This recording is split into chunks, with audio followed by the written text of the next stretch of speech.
नमस्कार, आप देख रहे हैं हॉर्नबिल टीवी और मैं हूं आपके साथ निशी भाटिया। बुलेटिन की शुरुआत करेंगे कुछ खास खबरों के साथ। देहरादून में मीठी बेरी परवल मार्ग के चौड़ीकरण कार्य का सीएम धामी ने शिलान्यास किया। इसके बाद उन्होंने सहसपुर में आयोजित विशाल जनसभा को मुख्य अतिथि के रूप में प्रतिभाग करते हुए संबोधित किया, जिसमें उन्होंने डबल इंजन वाली सरकार की उपलब्धियों को गिनाया।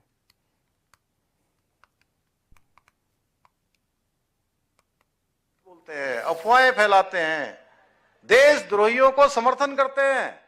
ऐसे लोगों को उत्तराखंड के लोग, देवभूमि के लोग यहां पैर रखना तो दूर, यहां की तरफ सोचना भी जो है उनका मजबूर कर देंगे, उनको बाहर का रास्ता दिखा देंगे। भाइयों बहनों, आज हमारे प्रधानमंत्री आदरणीय मोदी जी के नेतृत्व में आज हमारा राज्य अनेक क्षेत्रों में तेज गति से विकास कर रहा है, तेज गति से आगे बढ़ रहा है। आज भारत का कोई भी सेंसेक्स होता है, कोई इंडेक्स होता है, हर इंडेक्स में हमारा नाम आता है। आज युवाओं की बात हो, छात्रों की बात हो, किसानों की बात हो या कर्मचारियों की बात हो, प्रत्येक वर्ग के लिए योजनाएं बनाई जा रही है, उनको धरातल पर उतारा जा रहा है। चाहे सैनिकों की बात हो, चाहे हमारी मातृशक्ति की बात हो, 1,70,000 हमारी बहनें लखपति दीदी बन गई हैं और उनके जो उत्पाद हैं, जिनकी बड़ी परेशानियों में, बड़ी कठिनाइयों में वो अपना जीवन आगे बढ़ाती हैं। आपको पता है उत्तराखंड में अनेक स्थान ऐसे हैं जहां पर बहुत चुनौतियां उनके जीवन में हैं और मैं बार बार अपनी मां का स्मरण करता हूं और अपनी मां को मैंने जो देखा है बचपन में, उसी तरह से मुझे पूरे राज्य की मेरी माताएं बहनें दिखती हैं कि उनके सामने कितनी चुनौतियां हैं, लेकिन उन चुनौतियों को जरा सा भी उससे सफर न करते हुए, प्रभावित न होते हुए, जिस प्रकार से आज उत्पाद बना रही हैं, स्वयं सहायता समूह चला रही हैं, एक से अच्छे प्रोडक्ट ला रही हैं, अनेक समूहों के माध्यम से, उत्पादों के माध्यम से, छोटे छोटे जो समूह बनाकर, छोटे छोटे उत्पाद बनाकर, स्टार्टअप बनाकर आगे बढ़ रही हैं। सच में वो एक मिसाल अपनी जो है खड़ी कर रही हैं और बहुत बार आप उनके सामानों को देखेंगे जो उन्होंने बनाए हैं। मैं किसी एक जिले की बात नहीं कर रहा हूं, आप उत्तरकाशी जाइए, आप चमोली जाइए, आप रुद्रप्रयाग जाइए, आप पिथौरागढ़ जाइए, बागेश्वर जाइए, चंपावत जाइए, नैनीताल जाइए, सुदूरवर्ती क्षेत्र रुद्रप्रयाग जाइए, पौड़ी टिहरी जाइए, देहरादून, हरिद्वार, उधम सिंह नगर, कहीं भी जाए, नैनीताल जाए, हर जगह पर हमारी बहनों के अंदर एक विशिष्टता दिखती है। इतनी विशिष्टता की मल्टीनेशनल कंपनियों के जो प्रोडक्ट हैं, मल्टीनेशनल कंपनियों के प्रोडक्ट भी उनके सामने फीके नजर आते हैं। ये हमारी महिलाओं के, और हम भी प्रयास कर रहे हैं कि प्रदेश के एक कोने से लेकर दूसरे कोने तक, हमारे आराकोट से लेकर अस्कोट तक, नीति से लेकर मलारी तक, चक्राता के अंतिम छोर से लेकर गुंजी और नाभी के बॉर्डर तक, पूरा राज्य समेकित रूप से विकास करे। जिस प्रकार से हमारे प्रधानमंत्री जी ने आज पूरा पश्चिम, उत्तर, दक्षिण, चारों दिशाओं को एक साथ पिरोकर रख दिया है। एक भारत श्रेष्ठ भारत की जो कल्पना लेकर प्रधानमंत्री जी काम कर रहे हैं, उसी का अनुसरण करते हुए हम उत्तराखंड राज्य के हर क्षेत्र का, हर वर्ग का विकास सुनिश्चित हो, उसके लिए संकल्पबद्ध होकर हम काम कर रहे हैं। सहसपुर क्षेत्र में भी आज अनेक योजनाएं चल रही हैं, चाहे प्रधानमंत्री ग्रामीण सड़क योजना हो, बाढ़ सुरक्षा के कार्य हो, जिसके बारे में विधायक जी ने बहुत विस्तार से बताया, इंटरलॉकिंग टाइल मार्ग हो, नहरों का जीर्णोद्धार हो, पंपिंग योजना हो। अभी मांडूवाला में हम लोगों ने शिलान्यास किया था पिछले दिनों, और अच्छी बात है, वहां सड़क तो बनी ही रही है 3 करोड़ रुपए से, लेकिन बहुत समय से वहां पानी नहीं आ रहा था, अब वहां पानी भी आ गया, वरुण देव की भी कृपा हो गई। वो क्षेत्र भी हमारा जो है बहुत विकास की दिशा में आगे बढ़ने वाला है। सिंचाई की इकाइयां हों, और आसन नदी पर हमारे विधानसभा क्षेत्र सहसपुर के सभी परिवारजनों की पुरानी मांग को पूरा करते हुए हमने शेरपुर से सेलाकुई के मध्य आसन नदी पर 300 मीटर स्पान सेतु की भी स्वीकृति हमने प्रदान की है। इसके साथ ही साई विहार से लेकर बड़ोवाला तक, केहरी गांव से चंद्रवनी तक हर क्षेत्र में सड़क और नाली का निर्माण कार्य तेजी से चल रहा है। होरोवाला पंपिंग योजना, इसके लिए भी लगभग 5 करोड़ रुपए स्वीकृत किए हैं ताकि इस क्षेत्र में पानी की समस्या का स्थायी समाधान हो सके। भाइयों बहनों, ये सब इसलिए संभव हुआ है कि आदरणीय प्रधानमंत्री जी के नेतृत्व वाली सरकार, इस सरकार में विकास की राजनीति होती है, न कि वोट बैंक की राजनीति। पहले के समय में केवल वोट बैंक की राजनीति होती थी। देश के अंदर 60 सालों तक एक पार्टी का शासन रहा है और इन 60 सालों में भी एक परिवार का शासन 55 सालों से अधिक समय तक एक ही परिवार का शासन रहा है। चाहे डायरेक्ट इनडायरेक्ट, हर दृष्टि से एक ही पार्टी ने और एक ही परिवार ने इस देश को शासन देने का काम किया है।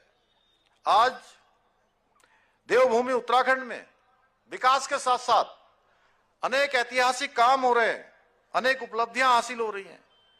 बीते वर्षों में हमारे राज्य उत्तराखंड ने वो कर दिखाया है जो कभी सपना लगता था। आज चाहे आर्थिक मोर्चा हो, सामाजिक बदलाव हो, हर दिशा में हमने ठोस प्रगति की है और समग्र विकास यानी कि सतत विकास के लक्ष्यों को प्राप्त करने में नीति आयोग भारत सरकार के एसडीजी रैंकिंग में हमारे राज्य को पूरे देश में नंबर 1 स्थान मिला है। भाइयों बहनों, ये हमारे लिए बहुत गौरव की बात है।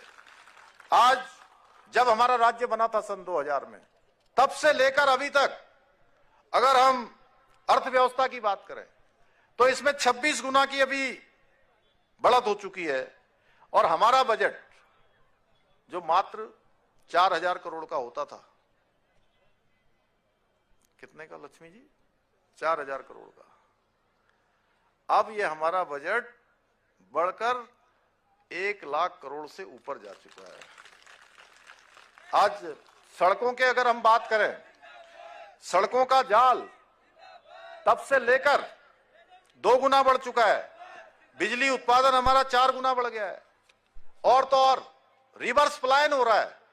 लोग बड़े बड़े शहरों से वापस अपने गांवों की ओर आ रहे हैं और पलायन निवारण आयोग की रिपोर्ट में 44% रिवर्स पलायन हुआ है। बड़े बड़े शहर छोड़कर आज लोग अपने घर, अपने पूर्वजों के स्थान उत्तराखंड वापस आ रहे हैं। भाइयों बहनों, इसके साथ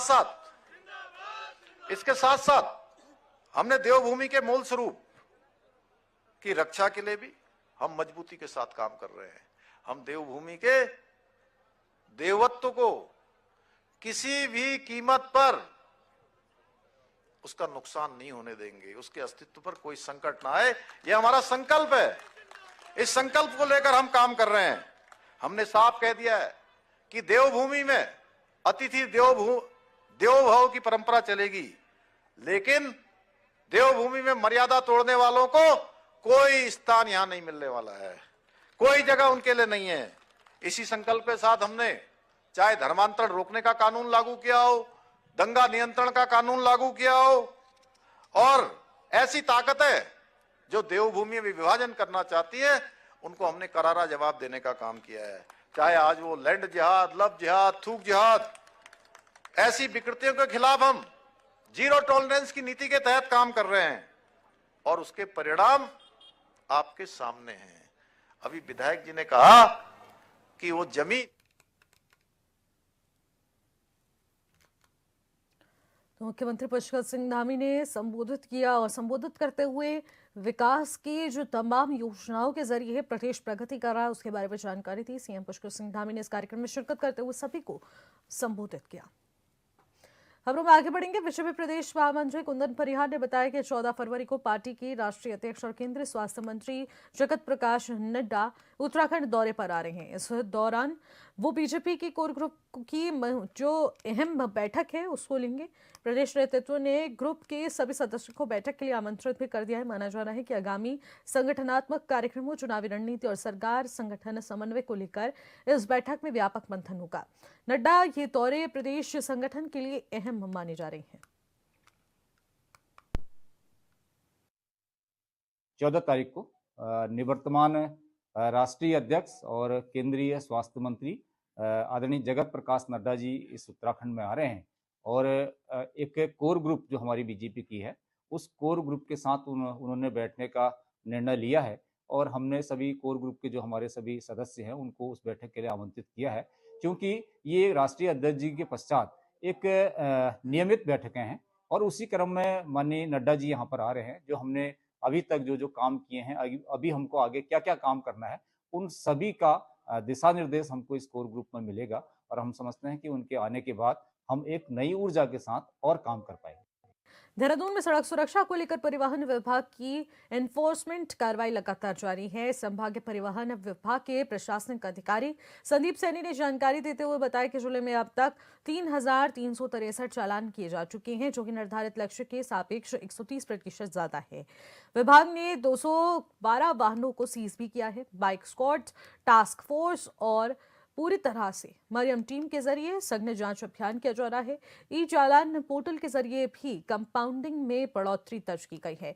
कोर्ट चालान की कार्रवाई से लोगों में नियमों के प्रति जागरूकता और डर दोनों पैदा हो चुका है। विभाग का मुख्य फोकस रोड सेफ्टी पर है ताकि दुर्घटनाओं में कमी लाई जा सके। उत्तराखंड हाईकोर्ट ने हल्द्वानी के बनभूलपुरा कांड में मुख्य आरोपी अब्दुल मलिक सहित अन्य लोगों की जमानत याचिका पर सुनवाई की है, जिसके बाद वरिष्ठ न्यायमूर्ति मनोज कुमार तिवारी और न्यायमूर्ति पंकज पुरोहित की खंडपीठ ने मोकिन सैफी जमानत मंजूर कर दी है। सुनवाई के दौरान याचिकाकर्ता की अधिवक्ता विकास गुगलानी ने कोर्ट में अवगत कराया कि मोकिन सैफी का नाम ना तो प्राथमिक जांच में है और ना ही वो घटना में शामिल है। शक के आधार पर उन्हें बेवजह से गिरफ्तार किया जा चुका है और उन्हें जमानत पर रिहा किया जाए।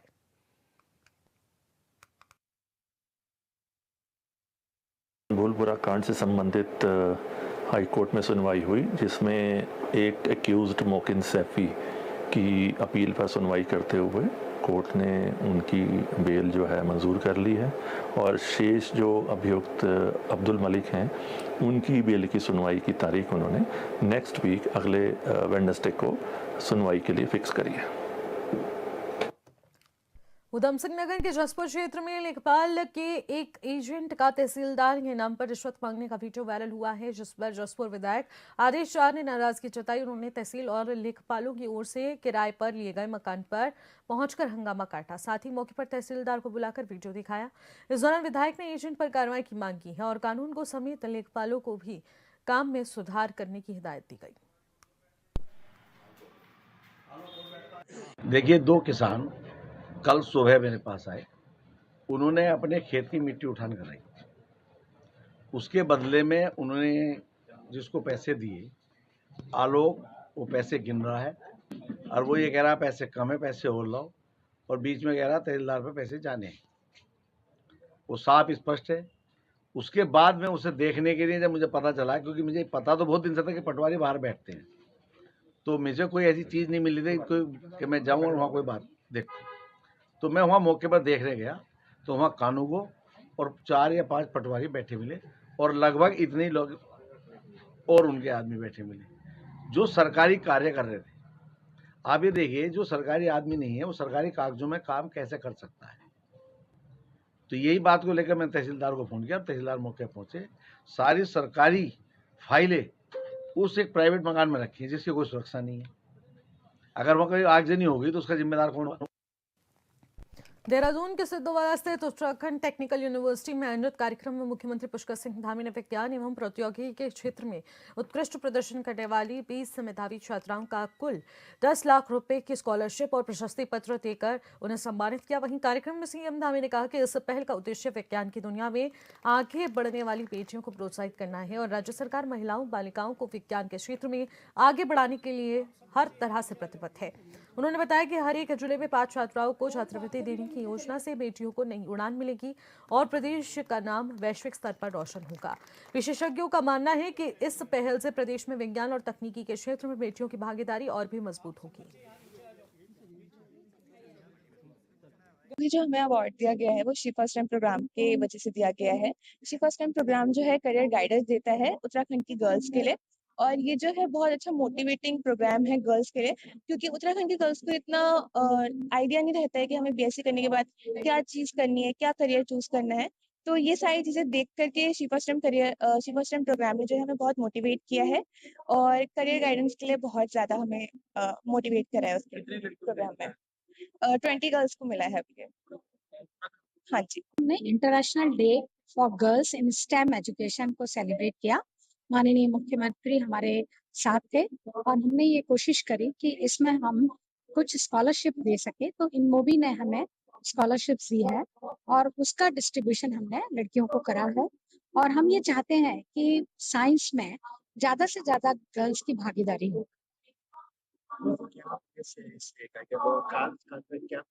देखिए, कई बार क्या होता है कि लड़कियों को शिक्षा में कोई फॉर्म भरना होता है, कोई भी फॉर्म होता है 5,000 6,000 का, तो कई कॉम्पिटिटिव एग्जाम में वो बैठ नहीं पाती।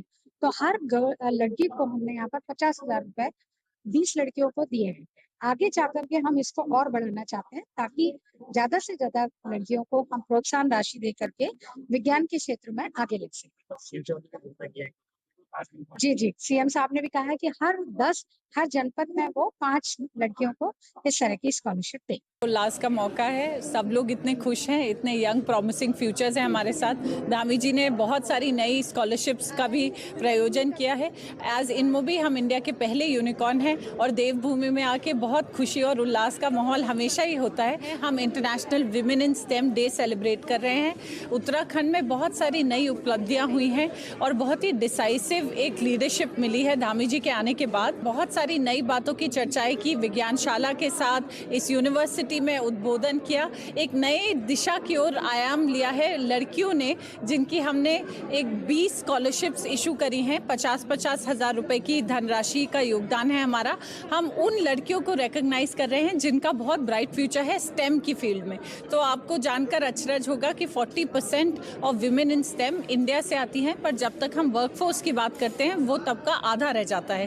तो क्या ऐसी चीज़ें हैं, क्या ऐसे कारण हैं जिन पे काम करने की आवश्यकता है और सरकार के साथ मिलकर इंडस्ट्री, इनमोबी, ग्लांस जो इंडिया के पहले यूनिकॉर्न है, वो किस तरीके से सब लोग एक साथ सहयोग देकर हमारे बच्चियों को आगे बढ़ा सकते हैं।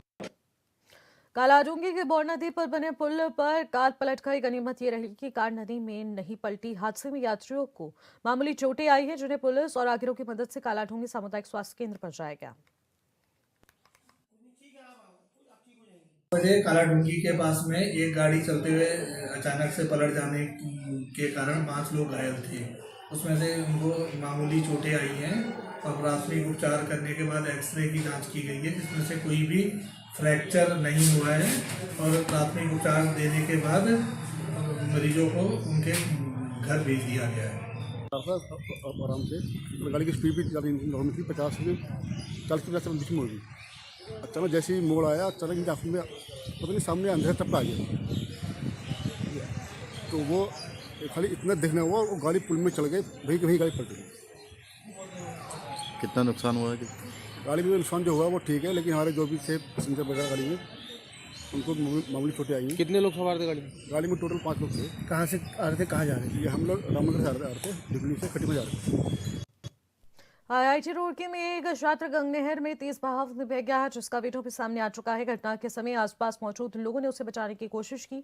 इसी बीच सूचना मिलने पर पुलिस तत्काल घटनास्थल पर पहुंची और प्रत्यक्षदर्शियों से घटना की जानकारी ली गई। पुलिस और स्थानीय प्रशासन की टीम गंगनहर में बहे छात्र की लाश के लिए लगातार तलाशी अभियान चला रही है। साथ ही प्रशासन ने लोगों से नहर किनारे विशेष सावधानी बरतने की अपील की।